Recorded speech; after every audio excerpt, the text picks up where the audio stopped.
मैं वैशाली अग्रवाल फैशटू कंसल्टेंसी में आप सभी का बहुत बहुत स्वागत करती हूँ। हमने अभी तक 2-3 तरह के एनालिसिस करने के तरीके देख लिए। उसमें से एक था फिशबोन या इशिकावा डायग्राम, सेकंड था वाई एनालिसिस। आज मैं तीसरा आपको बता रही हूँ एनालिसिस, रूट कॉज एनालिसिस और प्रॉब्लम सॉल्विंग का, that is 7 step analysis. 7 step analysis एक ऐसी टेक्निक है जिससे कि आप पूरा थॉरो स्टडी करके एनालिसिस करके रूट कॉज निकाल के CAPA प्लान कर सकते हैं। तो मैंने एक्चुअली इसको सिर्फ फॉर्मेट क्लियर कर दी तो नहीं समझ में आता इतने अच्छे से, तो मैंने एक केस ही लिया है, एक एक्सीडेंट ही लिया है या इंसिडेंट ही लिया है एक इंडस्ट्री में जो हुआ था, एंड उसका नाम वगैरह यहाँ पे नहीं है, पर उसका केस हम डिस्कस करेंगे। तो वो हैंड इंजुरी पे था। इसके पहले जो मैंने लिया था उसमें लेग इंजुरी था। तो अभी मैं हैंड इंजुरी का बता रही हूँ 7 स्टेप एनालिसिस की कैसे करते हैं। तो आइए देखते हैं। 7 स्टेप एनालिसिस की अप्रोच की बात करें तो उसके कंटेंट में होता है report is based in the 7 steps for improvement. Report जो है वो 7 स्टेप्स में बनती है, इंसिडेंट रिपोर्ट। उसमें पहला पॉइंट आता है आइडेंटिफाई द प्रॉब्लम, सेकेंड आता है डिटरमाइन पॉसिबल कॉजेज जो कि हुए हो, जिसकी वजह से हुआ हो। फिर थर्ड है take short term actions. Short term actions मतलब जो हम ले रहे हैं करेक्टिव एक्शंस या करेक्शंस। फिर list data needed to confirm root cause. फिर वो डाटा लेकर आना है जो ये कंफर्म करते हैं कि हाँ ये वजह थी जिसके कारण हुआ था। फिफ्थ है test and analyse potential root causes and select most probable cause. और फिर वो रूट कॉजेज जो पोटेंशियल निकल कर आते हैं उसको टेस्ट करना है और सिलेक्ट करना है कि मोस्ट प्रोबेबल कॉज क्या है। देखिए अभी तक हमने जितने भी जो फॉर्मेट अभी तक देखे उसमें ये टेस्ट और एनालाइज नहीं हो रहा था रूट कॉज का। रूट कॉज आइडेंटिफाइड हो रहे थे, उस पर काम हो रहा था, लेकिन वो पोटेंशियल रूट कॉज को टेस्ट और एनालाइज करके हम मोस्ट प्रोबेबल कॉज पे नहीं जा रहे थे। फिर सिक्स्थ है plan implementation of permanent corrective actions. ये परमानेंट करेक्टिव एक्शंस ही प्रिवेंटिव एक्शंस होते हैं। फिर इसमें नेक्स्ट है describe how the safety correction will be evaluated after implementation. ये एक और नया पॉइंट है, मतलब जो भी आपने करेक्शन इम्प्लीमेंट करा है उसका इवैल्यूएशन करना कि वो कितना सटीक है। मतलब जो भी आपने CAPA कापा लिया है, corrective action and preventive actions किए हैं, उसका इवैल्यूएशन। तो ये दो चीजें नहीं है, पॉइंट नंबर 5 और पॉइंट नंबर 7। इसलिए मैंने कहा था ये थॉरो स्टडी क्योंकि इसमें 7 स्टेप्स इंक्लूडेड है। तो आइए देखते हैं ये क्या है, हम एक केस में समझते हैं। यहाँ पे सिर्फ हेडिंग देखने से क्लियर नहीं होगा। Let's take one case study for this thing. तो आइडेंटिफाई द प्रॉब्लम, अब ये कैसे करेंगे? तो देखिए ये प्रॉब्लम है, ये 1 और 2 मार्किंग है, उसका हाथ है, हाथ पे एक रेड सा एरो दिखाया है, उसको शायद वहां पे इंजुरी हुई है इस मशीन में काम करते हुए।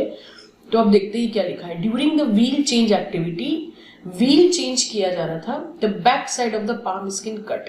जो स्किन का जो पीछे का हाथ है, पीछे की जो साइड है वो कट हो गया उसमें। क्यों? The person was trying to move the stuck cover. वो कवर जो स्टक हो गया उसको निकालने की कोशिश कर रहा था, कवर 1 को। कवर 1 सडनली स्लिड हुआ, हैंड हिट करा और जो दूसरी साइड जो साइड गार्ड था उससे इंज्योर हो गया लग के। मतलब इसको मूव कर रहा था, रिमूव करने की कोशिश कर रहा था और हाथ इससे जाकर टकरा और यहाँ पे स्किन छिल गई, कट लग गया। अब ये आइडेंटिफाई द प्रॉब्लम था। अब इसमें सेकंड पर आते डिटरमाइन पॉसिबल कॉज। क्या था? पहला कॉज के रिस्क असेसमेंट नॉट डन। दूसरा था miss alignment of wheel cover. Wheel cover miss align था, रिस्क असेसमेंट नहीं किया गया था, टूल सही से यूज नहीं किए गए थे। स्पेस मशीन के अंदर जो कि कम रहता है वो एक वजह है, रहती ही है। Cover design is not appropriate, cover का डिजाइन सही नहीं था, ये डिटरमाइन पॉसिबल कॉजेज में आया। वर्क इंस्ट्रक्शंस नॉट अवेलेबल और person not train to perform the activity, ये डिटरमाइन पॉसिबल कॉजेज। ये सारे पॉसिबल कॉजेज हमने लिख लिए जो जो हमको समझ आ रहे थे इस केस में हो सकते थे। फिर इसमें थर्ड नंबर आता है take short term actions. Short term actions में क्या लिया है? First safety alert note to be pasted on all grinding machine. वो ग्राइंडिंग मशीन थी तो उस पर सेफ्टी अलर्ट नोट लगा दिया है। अलर्ट नोट मतलब एक तरह का अलर्ट होता है, वार्निंग होता है, ताकि लोगों को समझ पड़ जाए कि इस तरह से कुछ हुआ है तो ध्यान रखें। Do not change the grinding wheel without supervision of technician, engineer या टीम लीडर। मतलब ग्राइंडिंग व्हील चेंज नहीं करना है जब तक कि टेक्नीशियन, इंजीनियर या टीम लीडर जो है वो नहीं आ जाए, उसके सुपरविजन के बिना नहीं करना है। सेकेंड लगा है grinding wheel cover alignment to be verified of all machines. तो जो भी जितनी भी मशीन्स थी उन सब मशीन्स का, अकेले उसका नहीं, उस तरह की सभी मशीन्स के अलाइनमेंट चेक किए गए व्हील के कवर के। Risk assessment to be done for all the machine, सभी मशीन्स का रिस्क असेसमेंट किया गया। As this was in process, वो ऑलरेडी प्रोसेस में था। Considering similar case, similar case को कंसिडर करते हुए देखा उन्होंने सारी मशीन्स का रिस्क असेसमेंट कर दिया। फिर work instruction for the wheel changing to be modified, जो भी व्हील चेंज एक्टिविटी के वर्क इंस्ट्रक्शन उसको मॉडिफाई किया गया। To be added for all guard opening, to be added for all guard opening and fitting activity mention in the sequence.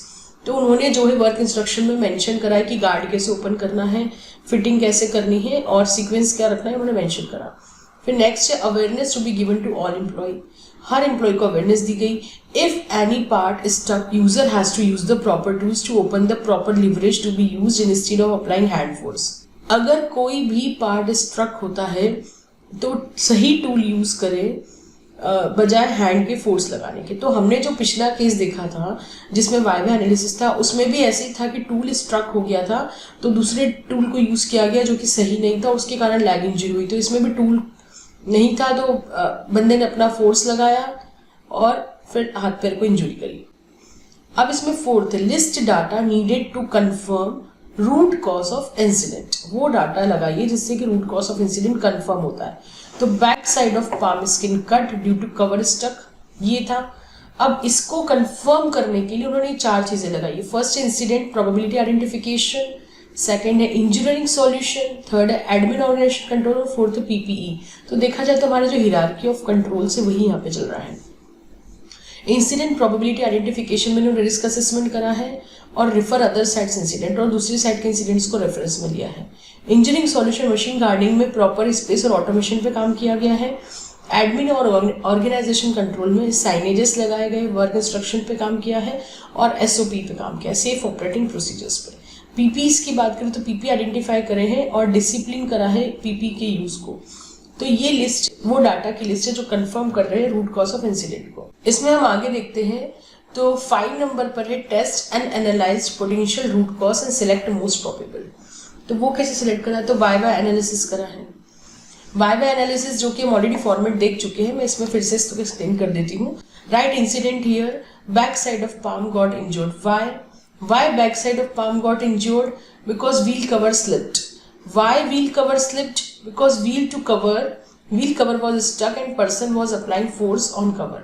Wheel cover struck हो गया था और person force अप्लाई कर रहा था उस कवर पे, उसको हटाने के लिए। ये एक्चुअली वाइवा एनालिसिस एक फॉर्मेट है जिसमें जो है यहाँ पे हमको रीजन लिखना पड़ेगा, उसकी वजह क्या थी, फिर वही वजह अगला रीजन बन जाती है, अगला क्वेश्चन बन जाती है क्यों वैसा हुआ और उसका आंसर लिखते हैं, और फिर वही अगला क्वेश्चन बन जाती है। इस तरह से वाइवा एनालिसिस करके हम फाइनली एक वाई फाइनल करते हैं कि आखिरी में क्या एग्जैक्ट रीजन रहा होगा, फिर उस पर हम काम करते हैं। तो ऐसे ट्रेल्स चल सकती हैं, एक रीजन की वाइवा एनालिसिस, दूसरा कोई और रीजन हो प्रोबेबल तो उसका वाइवा एनालिसिस, तो ये चल सकता है। तो हम यहाँ पे थे wheel cover, why wheel cover was stuck and person was applying force on cover. तो मिस अलाइनमेंट हो गया था व्हील कवर का, इसलिए। Now why misalignment of wheel cover, because design of the cover is not appropriate. Now why design of the cover is not appropriate, तो उस पर कुछ नहीं दिया, मतलब ये रीजन है final, design of the cover is not appropriate. फिर वाई पे यहाँ पर भी आया misalignment of wheel cover, या ये भी था, इसमें ये आया क्योंकि risk assessment not done. Misalignment of wheel cover पे रिस्क असेसमेंट नॉट डन है। Why risk assessment not done, तो वो नहीं आइडेंटिफाइड हुआ हीरा में। फिर इसमें जो है यहाँ पे force applied by hand instead of tapping by hammer with proper leverage. उन्होंने बोला है हैंड से फोर्स लगाया गया जबकि हैमर से टैप करते तो काम हो जाता। तो why force applied by hand, because awareness not given to use the hammer for such conditions, क्योंकि ऐसी कोई बंदे को अवेयरनेस नहीं थी कि इस कंडीशन में हैमर यूज करना है। Then why awareness not given, उसको छोड़ दिया है, मतलब ये कि अवेयरनेस का इशू था तो अवेयरनेस पे काम करना रहेगा। फिर नेक्स्ट इसमें वाई पर आया है specific wheel guard fitting is not mention in work instruction. Wheel guard की फिटिंग स्पेसिफिक वो वर्क इंस्ट्रक्शन मेंशन नहीं की गई थी। Now why specific wheel guard fitting is not mention in work instruction, it was are identified in work instruction, क्योंकि वो work instruction में identified नहीं थी। So why it was not identified, तो वो उस पर उसको छोड़ दिया, मतलब ये कि वर्क इंस्ट्रक्शन पे काम करना है। तो हमारे पास निकल कर आ रहा है design of the cover appropriate नहीं है, अवेयरनेस नहीं थी कि उस कंडीशन में हैमर यूज करना है, वर्क इंस्ट्रक्शन में ये चीज आइडेंटिफाइड ही नहीं थी और रिस्क असेसमेंट नहीं किया गया था। तो हमारे पास ये 4 रीजन ऐसे निकल कर आए। देखिए वाइवा एनालिसिस इस तरह से काम करता है। तो अब इसमें आगे क्या किया गया है, तो अब 6 नंबर पर जो है plan and implement permanent corrective actions. Permanent corrective actions are called as preventive actions. इसमें जो है ऑल मशीन गार्ड्स और covers to be reviewed and to be modified as per requirement. जितने भी मशीन के गार्ड्स और कवर है उसको रिव्यू किया गया और उसको मॉडिफाई किया गया है। फिर all new machines being procured to have with modification, जितनी भी नई मशीन्स आएगी वो इस मॉडिफिकेशन के साथ ही आएगी। मतलब जो एग्जिस्टिंग है उस पर भी काम कर दिया है, जो नई आएगी उसके लिए भी प्रोसीजर बनाकर रख दिया है। फिर इसमें 7th point describe how the safety corrections will be evaluated after implementation. मतलब किसी चीज को इम्प्लीमेंट करने के बाद उस पर मतलब जो भी हमने इम्प्लीमेंट करा उसको इवैल्यूएट कैसे करेंगे। तो इवैल्यूएट करने के लिए ऑडिट कंडक्ट करेंगे फील्ड चेंज एक्टिविटी के टाइम पे, और सेकंड है सर्वे करेंगे सेफ्टी रिलेटेड इश्यूज के लिए। तो ये 2 चीजें इन्होंने फाइनलाइज करी है ताकि जो भी हमने करेक्टिव एक्शंस प्रिवेंटिव एक्शंस लिए हैं उसका इवैल्यूएशन हो पाए। तो आई होप आपको ये क्लियर हुआ होगा 7 स्टेप एनालिसिस।